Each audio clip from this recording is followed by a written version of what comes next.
very good day to you. It's just wonderful to be with you on the farm again. As you can see from behind there, we are burning fire breaks on the farm. We are getting prepared. The boys are working long hours. They're working hard. I want to ask you a question. Are you tired? And all of you are nodding your heads. I can see that. Working too hard. Are you tired? Folks, we must never be too tired to look after our families. And I want to say to the men watching this program, never be too tired to show affection to your wives and your children. And I want to say to mother, never be too tired to be prepared to show affection to your husbands.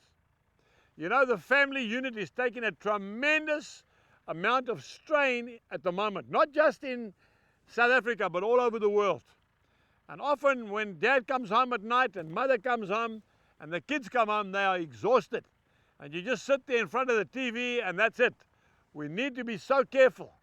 We need to look after the family.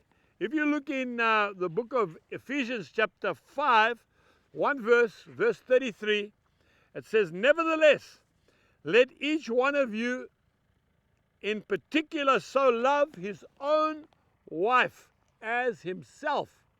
You've got to look after that wife of yours, sir, just like you look after your own body. And let the wife see that she respects her husband. We've got to work at it. It's not a foregone conclusion. When you put the ring on the finger, that's not the end of it, that's the beginning of it.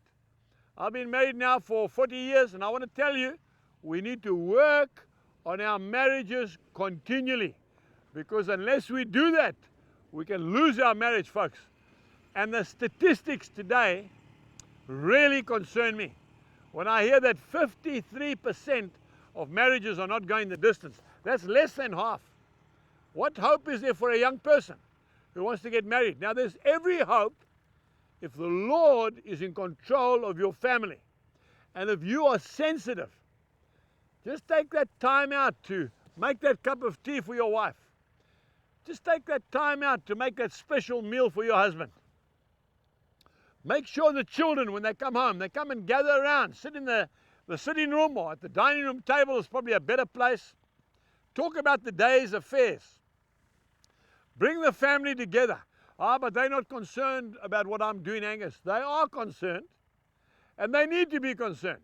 You know, when my family was young, I mean, they're running the farm now. I'm just a squatter, okay? But I used to involve them in everything. We'd sit around the dining room table. I'd say we need to pray for rain because the crops are not growing, and we owe money to the co-op and the bank, etc. Now, that didn't burden the kids. That made them realize, you know, that dad and mom are doing their best, and we need to do our best. And you'll find that they don't waste money, and that they're very sensitive, and they want to know how things are going, and they feel part of it. And then they'll reciprocate. They'll start telling you what happens at school. And Dad, I'm getting bullied at school. What do I do? And then Dad, you can tell them what to do. You understand? But if you don't talk to each other, if you don't look after your family, sir, madam, you're going to lose your family. And the bottom line is communication. You need to talk to each other. Husbands, you need to love your wives like you love your own body. Wives, you need to respect your husbands, okay, like you respect the Lord. And then children, you need to respect your parents. And then lastly, parents, don't antagonize, don't irritate, don't provoke your children. Encourage them. They get enough of that at school and out in the world. When they come home, home must be a good place. Home must be a safe place. Home must be a place where they know, well, I'm coming home and I'll be safe there. Not a case, I can't wait to get out of this place.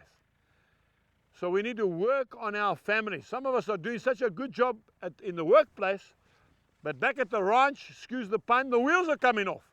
We need to look after what God's given us, and God will take care of the rest. Until next time, may God bless you, and goodbye. We trust that you have been blessed by today's message. For more information, please visit angusbuchan.com.